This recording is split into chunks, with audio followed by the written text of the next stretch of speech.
ये हमारा mirror image है, बट ये सुपर इम्पोज नहीं हो रहा है। इसी पोजीशन को हम लोग बोलते हैं, इसी को बोलते हैं हम लोग chirality. Hello friends, in this video series I am going to explain about stereochemistry, and as you know, this is the first part of stereochemistry, so I will be discussing about basic points, means introduction of stereochemistry. So let's take a tour for course content of this stereochemistry. So first I will be discussing about basic points, which will be the introduction and discussed in this video only. Then stereochemistry is categorized into two types. First one is configurational isomerism and second one is conformational isomerism. If we are talking about configurational isomerism, then again it is categorized into two types. First one is geometrical isomerism, second one is optical isomerism. If we are talking about geometrical isomerism, then it is again categorized into two types. First one is cis-trans isomerism and second one is EZ isomerism. If we are talking about isomerism, optical isomerism, then we will be discussing about various points, various important points, which are chirality, enantiomers, mesocompounds, Fischer projections, are a system of nomenclature. Now, after discussing this one, we will be discussing about conformational isomerism, and at the end, we will be discussing about important questions. Means in between the topics, we will be discussing some important questions. So that will be highly beneficial for various competitive exams like GPAT, NIPER, etc. Now coming to the introduction. So as you can see here, all molecules are same, but their arrangements are different. Their 3D arrangements are looking different. So if we are talking about details for stereochemistry, then it is a branch of chemistry, deals with 3D arrangements of atoms in a molecule and its chemical effect. तो यहाँ पर आप लोग देख रहे हैं कि जो ये मॉलिक्यूल्स है, ये सारे सेम मॉलिक्यूल्स हैं, इनमें सेम एटम्स प्रेजेंट है, बट इनका 3D अरेंजमेंट्स डिफरेंट है। तो इसी का स्टडी हम लोग स्टीरियोकेमिस्ट्री में करते हैं, और इनके अरेंजमेंट के बेसिस पे इनका केमिकल इफेक्ट डिफरेंट होता है, इनकी स्टेबिलिटी डिफरेंट होती है। उसी की स्टडी को हम लोग स्टीरियोकेमिस्ट्री बोल रहे हैं। तो यहाँ पर इंट्रोडक्शन में इसी का बेसिक पार्ट्स ओवरव्यू देखेंगे, देन अपकमिंग पार्ट्स में इनका पूरा कंप्लीट डिटेल्स देखेंगे। Stereo isomers are the isomers which have similar constitution. जब हम लोग स्टीरियोकेमिस्ट्री की बात करेंगे तो वहां पर स्टीरियो आइसोमर्स का भी बात होगा, मतलब दो कंपाउंड जिनका कॉन्स्टिट्यूशन सेम है बट उनका 3D अरेंजमेंट डिफरेंट है, उसको हम लोग बोलते हैं स्टीरियो आइसोमर्स। अब कैरेक्टरिस्टिक देखते हैं स्टीरियो आइसोमर्स का। तो क्या होता है? सिमिलर बॉन्डिंग पैटर्न और connectivity but difference in arrangement of atoms और groups in 3D space. Means इनका बॉन्डिंग पैटर्न सिमिलर होगा, कनेक्टिविटी सिमिलर होगा, बट इनका जो 3D स्पेस में अरेंजमेंट है वो डिफरेंट होगा। यहाँ पर देख रहे हैं कि चार हमारे पास मॉलिक्यूल है, चारों का बॉन्डिंग पैटर्न सेम है, चारों की कनेक्टिविटी सेम है, बट इनका स्पेस में 3D अरेंजमेंट डिफरेंट है। अलग अलग एंगल से हम लोग मतलब देखेंगे तो अलग अलग होगा, या फिर उनका पोजीशन डिफरेंट हो सकता है, उनका बॉन्ड एंगल डिफरेंट हो सकता है। ये आगे फर्दर डिटेल में हम लोग स्टडी करेंगे। And the phenomena involved in collectively known as stereoisomerism. तो इसके लिए जो फिनोमिना इन्वॉल्व होता है उसको हम लोग बोलते हैं स्टीरियो आइसोमेरिज्म। तो ये ओवरव्यू हो गया हमारा स्टीरियो आइसोमेरिज्म का। नेक्स्ट पॉइंट हम लोग देखते हैं classification. So on the basis of nature of arrangements of atoms और groups, stereo isomerism are further classified into two categories as I have discussed in the course content part. It can be categorized into two types. First one is configurational and second one is conformational. अब दोनों में difference क्या होता है? If we are talking about configurational, then it arises due to different configuration at one or more stereo center. यहाँ पर एक या फिर एक से ज्यादा स्टीरियो सेंटर में उसका क्या होता है? कॉन्फ़िगरेशन डिफरेंस होता है। The isomers are known as configurational isomers, और इस टाइप के जो आइसोमर्स होते हैं उसको हम लोग configurational isomers बोलते हैं। आगे फर्दर एक एग्जांपल से इलस्ट्रेट करेंगे कि configurational में क्या डिफरेंस होता है, conformational में क्या डिफरेंस होता है। तो यहाँ पर डिफरेंट कॉन्फ़िगरेशन होता है eight one or more stereo centres. Stereo centre मतलब एक पर्टिकुलर सेंटर जहां पर से एटम्स अलग अलग पोजिशन में रोटेट कर सकते हैं। नॉन सुपर इम्पोजेबल जो कॉन्फ़िगरेशनल होता है, ये क्या होता है? नॉन सुपर इम्पोजेबल होता है, एक दूसरे के ऊपर इसको सुपर इम्पोज नहीं कर सकते। और सुपर इम्पोजेबल क्या होता है, नॉन सुपर इम्पोजेबल क्या होता है, मिरर इमेज क्या होता है, नॉन मिरर इमेज क्या होता है, एनेंशियोमर्स क्या होता है, ये हम लोग आगे डिटेल्स में देखेंगे। और इन बिटवीन मॉडल के थ्रू भी हम ट्राई करेंगे एक्सप्लेन करने का। तो आई होप आपको पूरा प्रॉपरली वो अच्छे से अंडरस्टैंडिंग हो जाएगा। Now coming to the next point about configurational isomers, then they are not interconvertible by rotation around single bond. तो कोई भी सिंगल बॉन्ड होगा उसके अराउंड उसको रोटेट करेंगे तो ये इंटरकन्वर्टिबल नहीं होगा। इंटर कन्वर्ट करने के लिए उस बॉन्ड को ब्रेक करके फिर से नया बॉन्ड फॉर्म करना पड़ेगा, तभी ये इंटरकन्वर्टिबल होगा, अदरवाइज रोटेट करने पर इंटरकन्वर्टिबल नहीं होगा। तो ये हो गया हमारा प्रॉपर्टीज कॉन्फिगरेशनल का। If you are talking about conformational, then it differs from each other with relative positions of some atoms in 3D space by virtue of rotation about pi bond। Pi bond का मतलब है यहां पर single bond. उस single bond के axis पे हम लोग इसको, उस सिंगल बॉन्ड के बेसिस पे हम लोग इसको रोटेट करते हैं तो ये अलग अलग पोजीशन गेन करता है और उस पोजीशन के अकॉर्डिंगली इनका कॉन्फॉर्मेशन अलग अलग होता है। दे आर कॉन्फॉर्मर्स, तो उनका कन्फर्मेशन अलग होता है। इसका डिटेल्स में हम लोग फर्दर स्टडीज करेंगे, तो उसके बेसिस पे इनमें डिफरेंशिएट होता है। And they are known as conformational isomers. They are dependent on torsional strain, angle strain, steric strain and dipole dipole interaction. ये सारे पॉइंट्स को हम लोग फर्दर डिटेल्स में स्टडी करेंगे जब इसका कन्फॉर्मेशनल आइसोमर्स का डिटेल में वीडियो में डिस्कस करेंगे तब। अब हम लोग नेक्स्ट स्लाइड में देखेंगे इनका एग्जांपल्स कॉन्फिगरेशनल एंड कॉन्फॉर्मेशनल का। कॉन्फिगरेशनल का डिटेल्स में क्या है, it arises due to different configuration at one or more stereo centres. तो यहाँ पर देख रहे हैं कि कॉन्फिगरेशनल का एग्जांपल है, ये ट्रांस पोजीशन है, सिस पोजीशन है, तो इसके स्टीरियो सेंटर में हमारा क्या होगा, कॉन्फिगरेशन डिफरेंस है।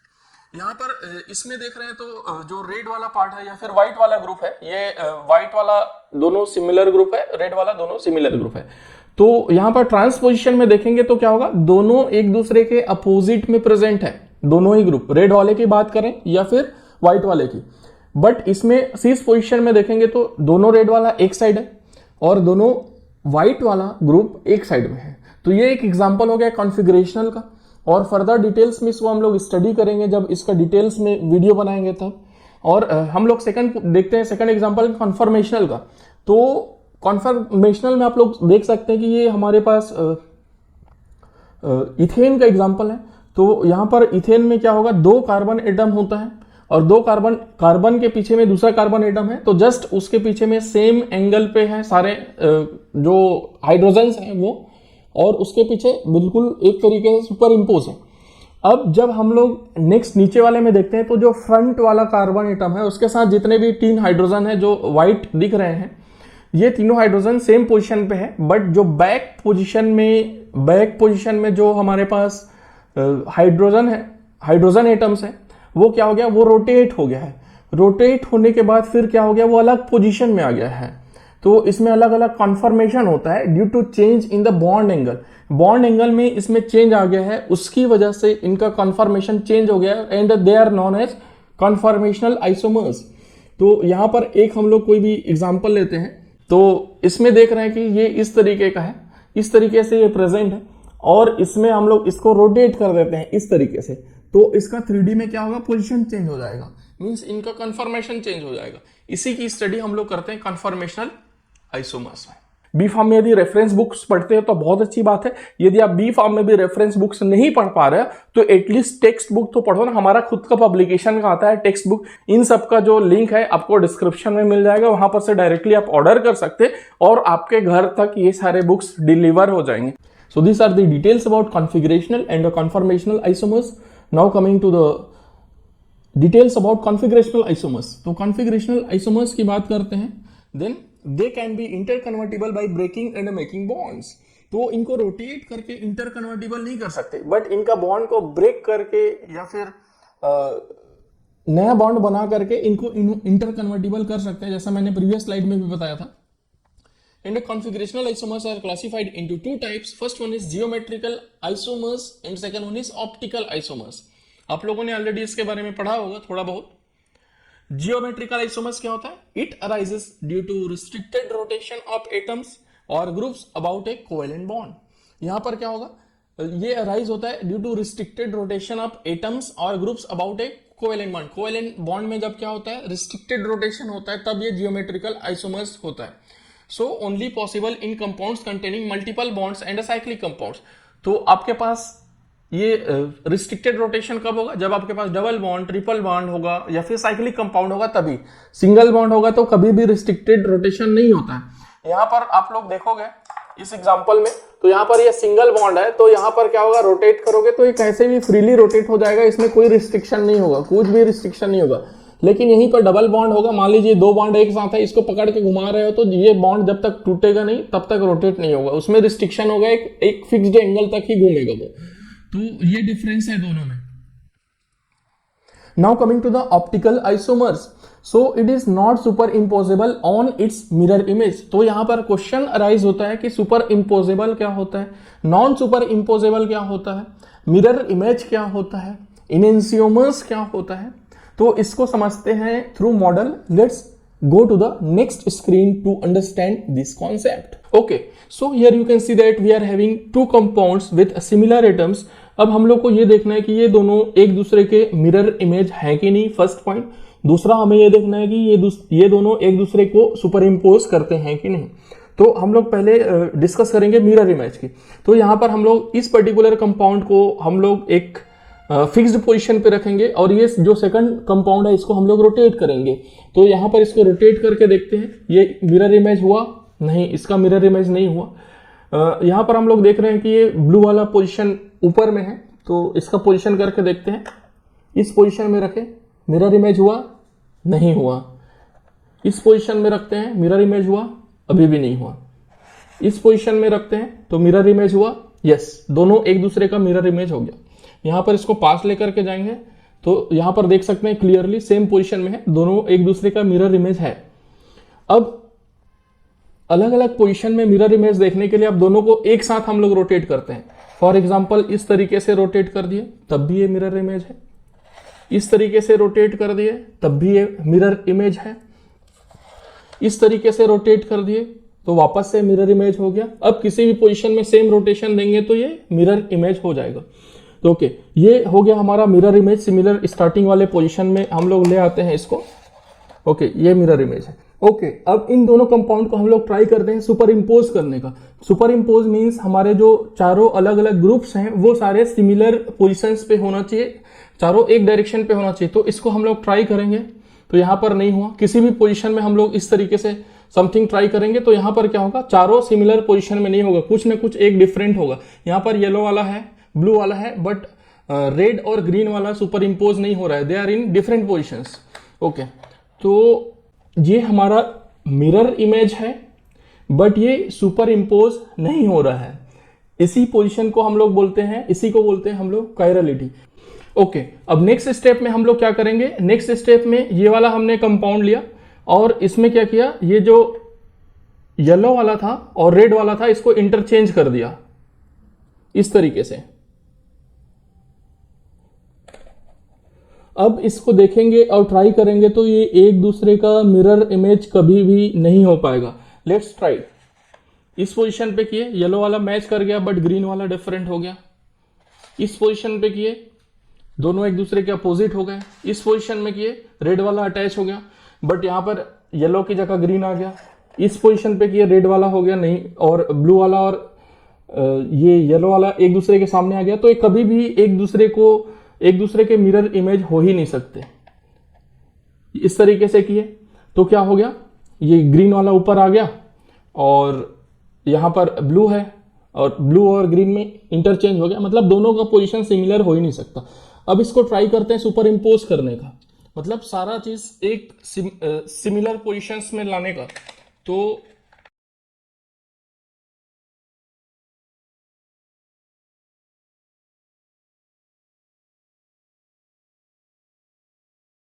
ओके, तो इस पोजीशन में आप देख सकते हैं, इस पोजीशन में हम लोग इसको रखते हैं, ये सारे जो ग्रुप्स हैं एक दूसरे के सुपर इम्पोज हो गए। मतलब इस तरीके से रखते हैं हम लोग, तो ग्रीन के साथ ग्रीन, ब्लू के साथ ब्लू, रेड के साथ रेड एंड येलो के साथ में येलो। इसको प्रॉपरली रखेंगे तो ये एक दूसरे का सुपर इम्पोज हो जाएगा। या फिर हम लोग कहें कि इस तरीके से ये एक्चुअली में रखते नहीं बनेगा, जब 3D में उसको करेंगे डायग्रामेटिक तो वो प्रॉपरली रख सकते हैं। तो ये इस तरीके से एक दूसरे का सुपर इम्पोज हो गया। इसका मतलब ये है कि कोई भी कंपाउंड सुपर इम्पोज होगा तो वो उसका मिरर इमेज नहीं हो सकता, और जब मिरर इमेज होगा तो उसका सुपर इम्पोज नहीं हो सकता। तो ये दोनों चीज हम लोगों ने प्रॉपरली अंडरस्टैंड कर लिया है, what is super impose and what is mirror image. ये हमारा आगे फर्दर स्टीरियो केमिस्ट्री में हमेशा काम आएगा। तो मिरर इमेज क्या होता है और सुपर इम्पोज क्या होता है, ये दोनों ये चीज आप लोग को अच्छे से समझ लेना चाहिए। So I hope you properly understand what is mirror image and what is superimposable and non superimposable. So I hope आपको ये कॉन्सेप्ट प्रॉपरली समझ में आ गया। अब हम लोग नेक्स्ट पॉइंट की बात करते हैं। So optical isomers are optically active substance. ये ऑप्टिकली एक्टिव होते हैं, क्यों होते हैं? Because they rotate the plane of polarised light and measured by polarimeter. Plane of polarised light को रोटेट कर देते हैं और इसको मेजरमेंट हम लोग पोलरीमीटर से कर सकते हैं। तो इसके बेसिस पे हम लोग इसको डिफाइन करते हैं dextro rotatory and laevo rotatory. Based on this principle इसको हम लोग डिटेल्स में जब वीडियो बनाएंगे ऑप्टिकल आइसोमर्स पे, तब उसको डिटेल्स में स्टडी करेंगे, प्लस इसका एग्जांपल भी लेंगे। हमारे पास कुछ ऐसे कंपाउंड्स होते हैं जो प्लेन ऑफ पोलराइज्ड लाइट को क्लॉकवाइज रोटेट करते हैं और कुछ एंटी क्लॉकवाइज रोटेट करते हैं। उसके अकॉर्डिंगली हम लोग डिसाइड करते हैं dextro and laevo rotatory. Discuss किया हुआ है। Now it is classified into two types. First one is cis trans isomerism. Second one is EZ isomerism. If we are talking about cis trans isomerism, then here prefix cis and trans is used.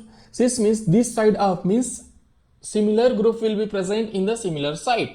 And the trans means the other side up, means similar group will be present in the other side, means in the opposite side. The second one is E and Z isomerism. EZ configuration or the EZ convention is the IUPAC preferred method of describing the absolute stereochemistry of double bonds in organic compounds.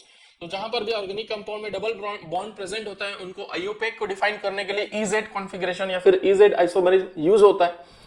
E isomers क्या होता है? It is derived from the German word इंटेगेन, means opposite. E means opposite, जैसे trans में opposite होता है वैसे ही E means opposite. Now coming to the second kind of isomer, that is Z isomer. So it is derived from the German word zusammen. It means together, means similar group will be present in the same side.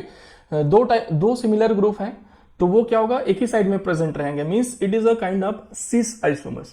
Now coming to the optical isomers. So optical isomers में हम कुछ points की discussion करेंगे, कुछ important points का discussion करेंगे, जिसमें first point होता है हमारा कायरलिटी।